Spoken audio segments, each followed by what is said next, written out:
So I'm in my backyard here, in my garden area.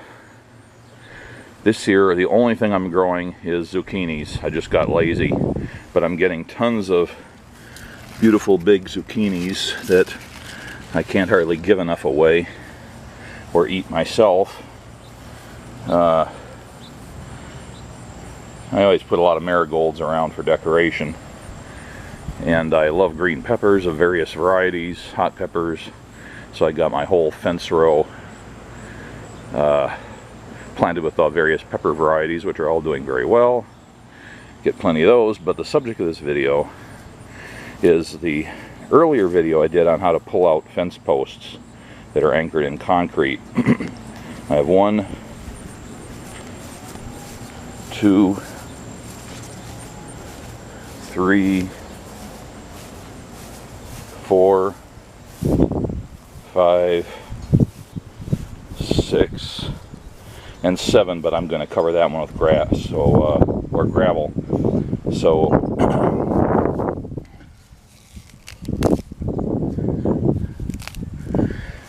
seven places where I'm trying to get grass to grow, and we've been in a pretty bad drought situation most of the summer. And I think the only way it's going to happen is if I irrigate this area.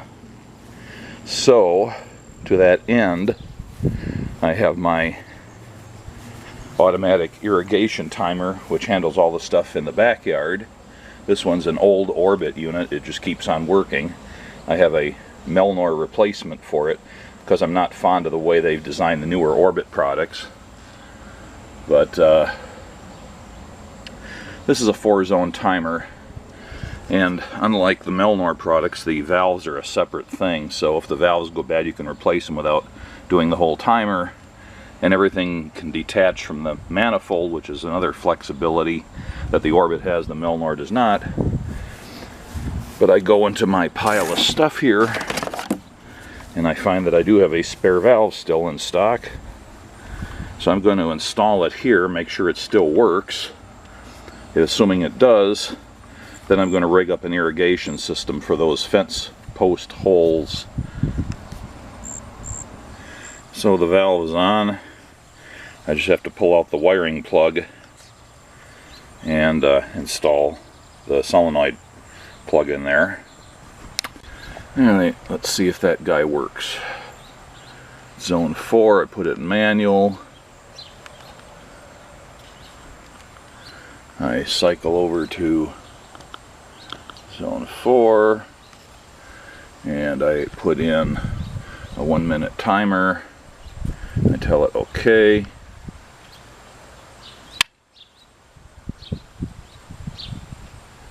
Well, that's sort of disappointing. Didn't do anything.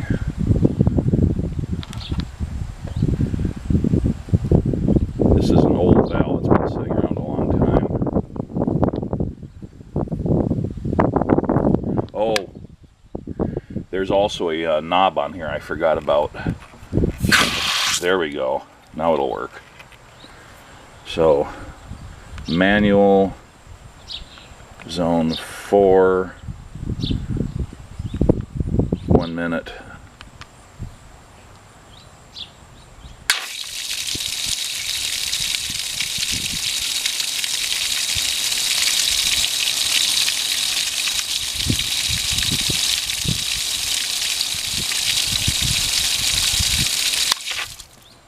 Okay, good.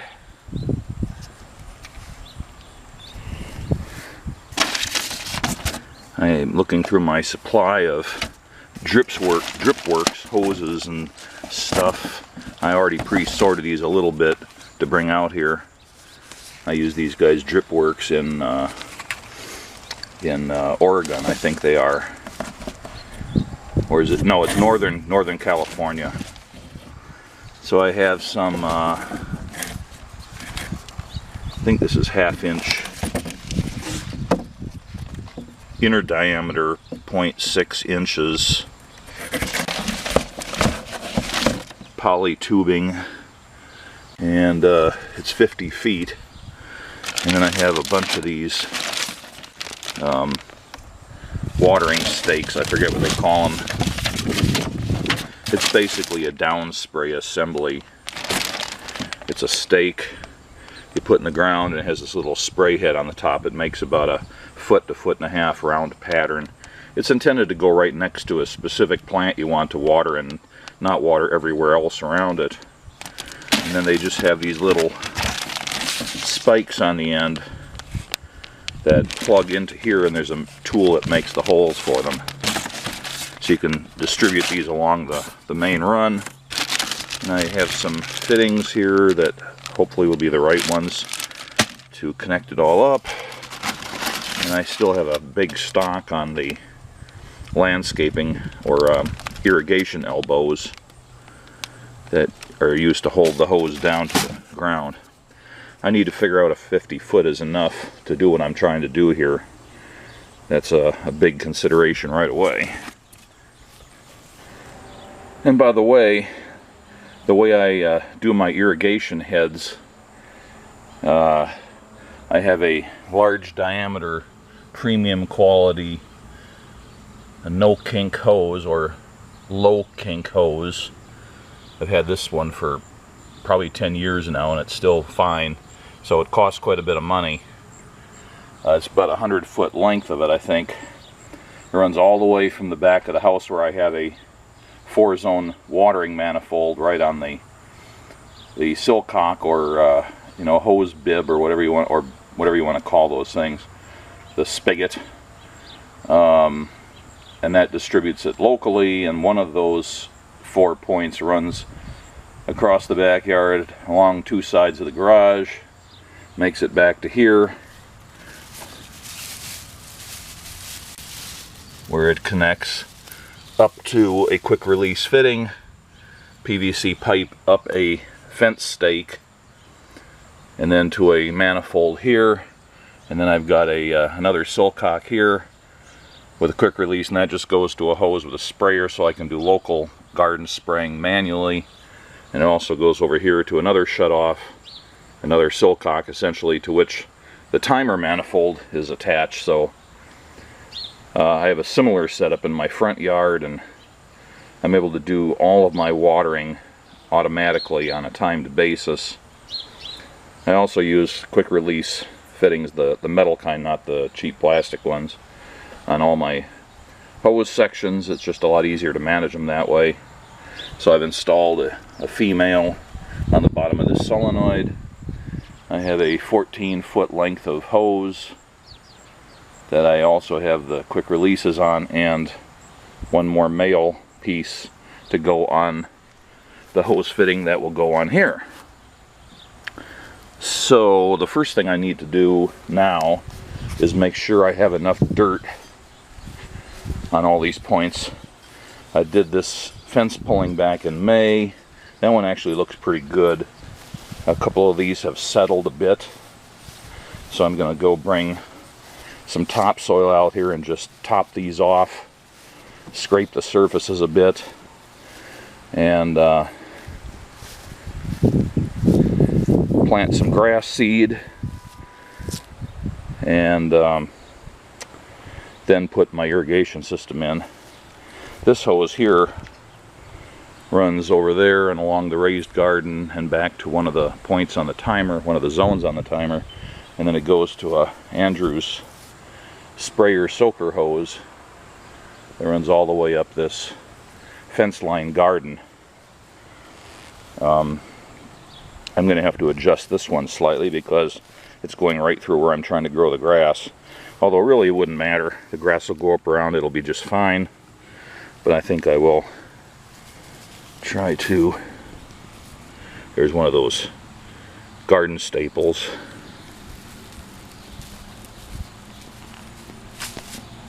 There's another one. Just gonna reroute the hose.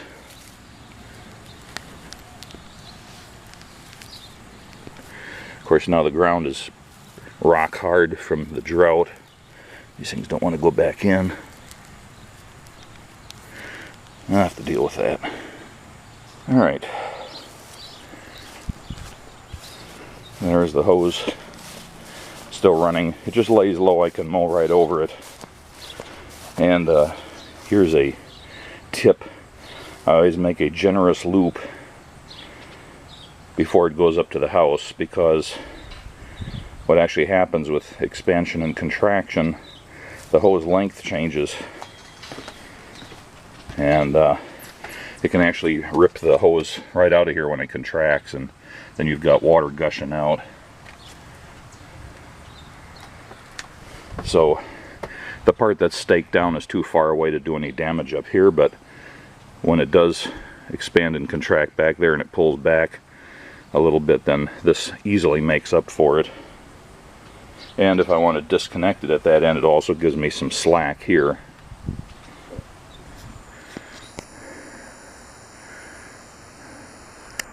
Free raspberries.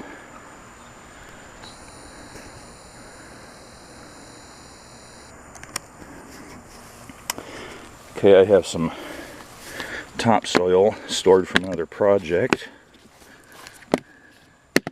in 50 or 5-gallon buckets, and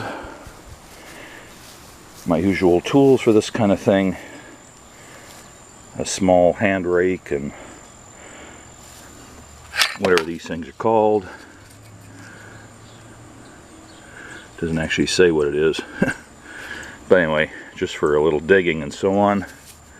Got my seed spreader, some Scott's grass seed, and some starter fertilizer.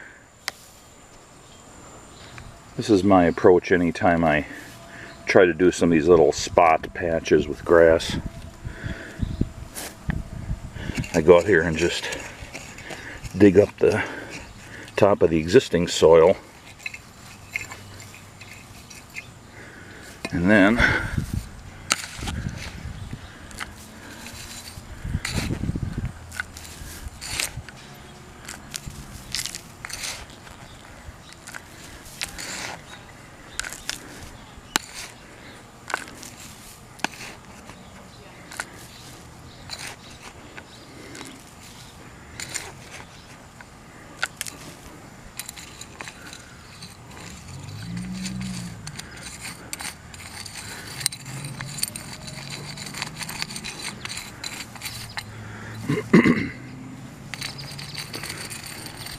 so I've leveled it out, and I'll move on to the next one. Alright, I probably could just hand sow the fertilizer and grass, but I'm going to use my spreader.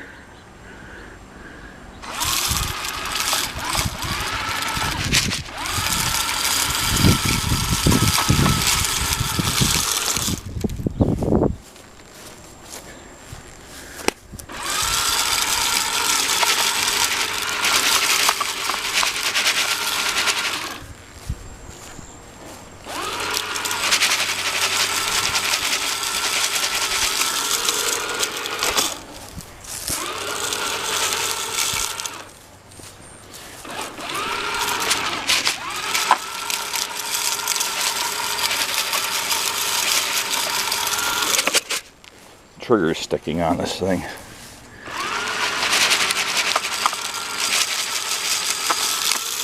Oh, Nelly.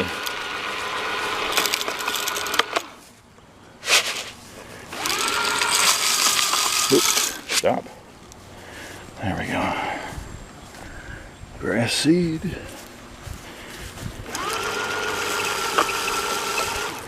I always like to put a lot down.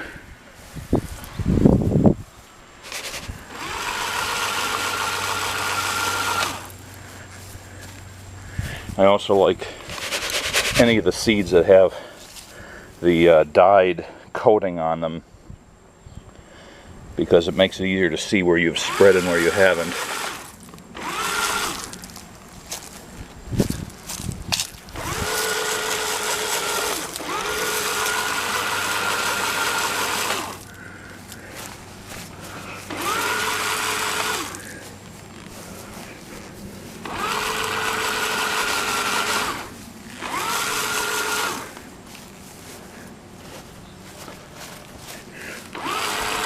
I'm using a sun and shade mix for this because this area here is almost always in shade, while the rest are almost always in sun, or at least a good part of the day.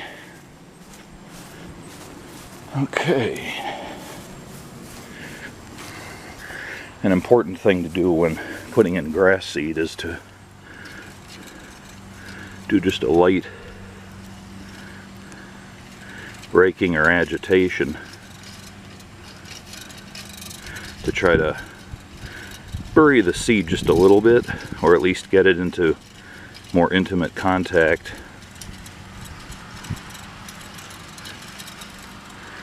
with the ground. This helps cut down on birds eating so much of it, and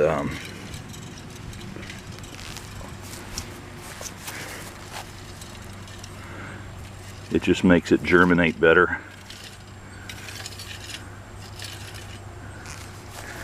I usually rake it back and forth a couple of times very lightly. That should do it. Do likewise on the others. Here are the fittings. I have 2 elbow fittings because I have to turn a corner there and turn a corner there. And if you turn this too sharply, it kinks. So it's best to use these fittings. And this is a hose end cap, just to seal off the end. And this is a hose fitting to go to the end so you can hook up a garden hose. So I'm going to start at this end. It's best to start at the far end and work your way back to the source, because then it's going to switch to a garden hose. You'd rather, if you start at that end, you might end up being short on this end if you're a little bit off in your measurements. The way these fittings work is they're easy on, easy offs, and there's this barb on here. It's just a wide spot that the hose fits over, and then you turn, well, let's see if I can do it here. Yeah, you turn the collar and it screws itself up to the wide spot and pinches the hose at that point. If you want to remove the hose later, you just, or the tubing, you just crank it back and then it comes off fairly easily. At least that's the idea. So I've slipped the tubing over the barb as far as I can make it go, and then tighten it back, and that should be a watertight seal. And now I just put the gasketed plug on the end, or the cap on the end. Tap these staples in every so often with my hammer. If the soil is moist, you can kind of push them in with your hand, but these are actually aluminum ones, I think. I usually buy the galvanized steel ones. I didn't realize I was buying aluminum ones the last time I ordered. And I don't think they said on their website what the material was. I assumed they would be the same kind I'd used before.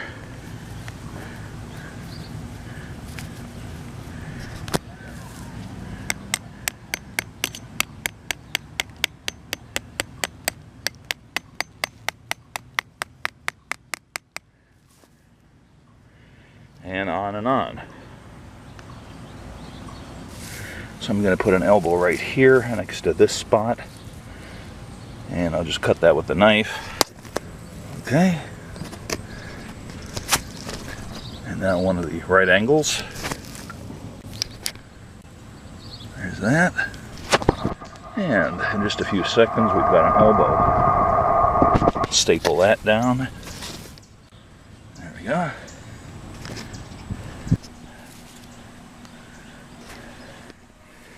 Okay, another right angle, stapled down. Okay, now to put on the hose fitting. Okay, I've got that on here. Goes down to the first turn. Runs along there. It's not a straight line. It sort of zigs and zags as it has to. And then goes all the way down there to the end. Okay, I've got my short hose on the 4th solenoid. It runs over there. Hooks up to the tubing. I need to make sure I don't have any leaks. So I'm going to go to manual, select zone 4, put in a couple of minutes.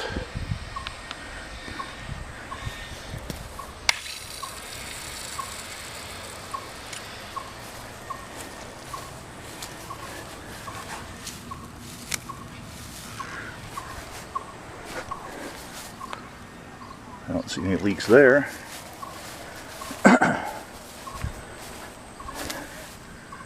Looks good down here.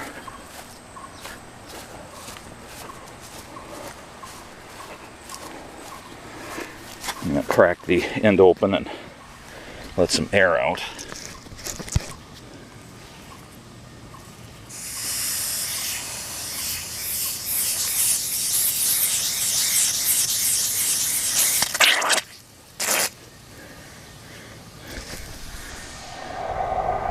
That's working.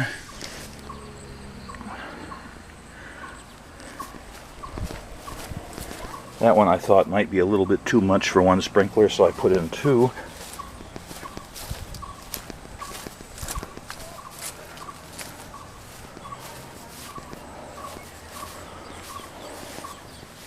Okay, got to put in the barbs. You could possibly even just push these through if you were strong enough, but there's actually a tool that punches a nice neat hole of the right size.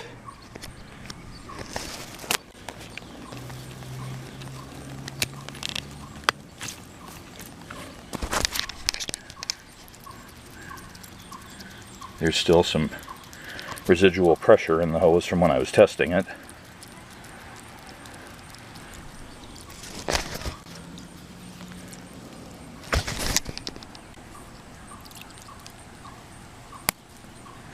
Stick it in and it makes a nearly watertight seal. It'll just leak slightly. And now there's water trying to come out of the sprinkler. So I just do that same trick for all the others.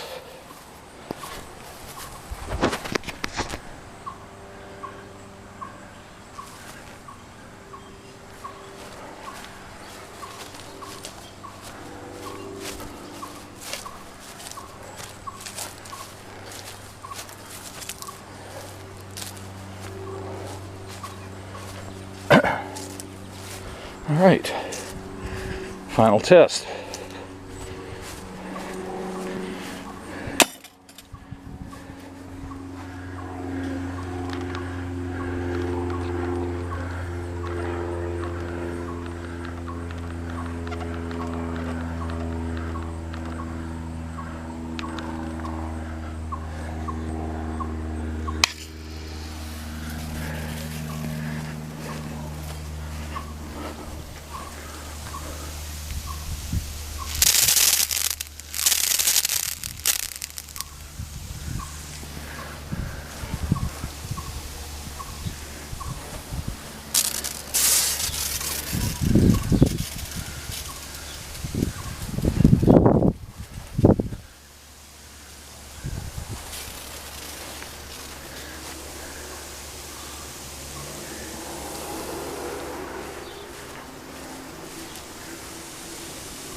Looks like it's all working good. So since the soil is so dry here, I'm going to let this run on the timer in manual mode for about 10 minutes. It'll shut off. We are supposed to get rain tonight for the first time in a couple of weeks. And then I'll figure out how much I want these to run every day on a timer basis.